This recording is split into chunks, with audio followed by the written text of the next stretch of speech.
ಧರ್ಮಸ್ಥಳ ತಲೆಬುರುಡೆ.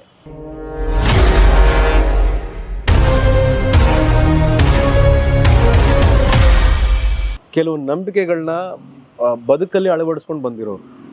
ನಮ್ಮ ತಂದೆ ಆಗಲಿ, ದೊಡ್ಡ ಮಾಮ ಡಾಕ್ಟರ್ ರಾಜ್ಕುಮಾರ್ ಆಗಲಿ, ಧರ್ಮಸ್ಥಳವನ್ನ ಅಲ್ಲಿಯ ಗುರುಗಳನ್ನ ಬಹಳ ಎತ್ತರದ ಸ್ಥಾನದಲ್ಲಿಟ್ಟು ನಮಗೆ ಅವ್ರ ಮೇಲೆ ಪ್ರೀತಿ, ಗೌರವ, ಭಕ್ತಿ ಎಲ್ಲವನ್ನೂ ಮನಸ್ಸಿಗೆ ಹಾಕ್ಬಿಟ್ಟಿದ್ದಾರೆ. ಹೌದು. ಸೊ ಈ ತರ ಆದಾಗ ಇದೇನೋ ಆಗ್ತಿದೆ, ಇದು ಯಾಕೋ ಬಹಳ ಒಂಥರದ್ದು ಅಷ್ಟು ಹಿತವಾಗಿಲ್ಲ, ಇಲ್ಲಿ ಬೇರೆ ಇದರಿಂದ ಏನೋ ಇದೆ, ಏನಪ್ಪಾ ಇದು, ಯಾಕೆ ಈ ತರ ಅನ್ನೋ ತರ ಎಲ್ಲ ನಮಗೆ ಒಂದು ಚೂರು ಶಾಕ್ ಆಗುತ್ತೆ. ಬಿಟ್ರೆ ಅದ್ರ ಒಳ ಹೊಕ್ಕಿ ನೋಡ್ಬೇಕು, ಅದನ್ನ ತಿಳ್ಕೋಬೇಕು ಅನ್ನೋದು ನನಗಿನ್ನೂ ಬಂದಿಲ್ಲ. ಯಾಕೆಂದ್ರೆ ನಾನು ಕಾಲ್ ಮಿ ಲಿಟಲ್ ಕನ್ವೆನ್ಷನಲ್, ಇಟ್ಸ್ ಓಕೆ. ನಾನು ಸ್ವಲ್ಪ ಹಳೆ ಫ್ಯಾಷನ್. ಕೆಲವು ನಂಬಿಕೆಗಳು, ಕೆಲವು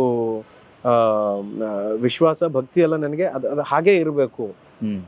ಅದ್ರ ಹೊರತಾಗಿ ಬೇರೆ ಏನೇ ಇದ್ರು ಕೂಡ ಇಲ್ಲ, ಇದ್ರ ಹಿಂದೆ ಬೇರೆ ಇನ್ನೇನೋ ಇದೆ, ಅಷ್ಟಿಲ್ದೆ ನಾವು ನಂಬ್ಬಿಡ್ತೀವ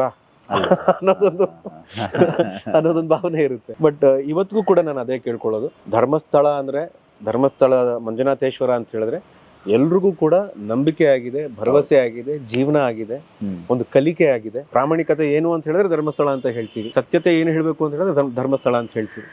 ಸೊ ಅದು ಸತ್ಯ ಏನಿದೆ, ನಿಜ ಏನಿದೆ, ಧರ್ಮ ಏನಿದೆ, ಅದೆಲ್ಲವೂ ಕೂಡ ಧರ್ಮಕ್ಕೆ ಜಯ ಸಿಗ್ಲಿ, ಜನರ ನಂಬಿಕೆಗಳು ಹಾಳಾಗದೆ ಇರ್ಲಿ. ಮಂಜುನಾಥ ಅಣ್ಣಪ್ಪ ಸ್ವಾಮಿನೇ ಅದನ್ನ ಅವರೇ ನೋಡ್ಕೋತಿದಾರೆ ನೋಡಿ. ಆ ಶಕ್ತಿಗಳು ನೋಡ್ಕೊಳ್ಳಿಲ್ಲ ಅಂದ್ರೆ, ದೈವಗಳು ನೋಡ್ಕೊಳ್ಳಿಲ್ಲ ಅಂದ್ರೆ ಇಷ್ಟೆಲ್ಲ ಆಗೋದಿಲ್ಲ. ದೈವ ಅಂದ್ರೆ ತಮಾಷೆನ.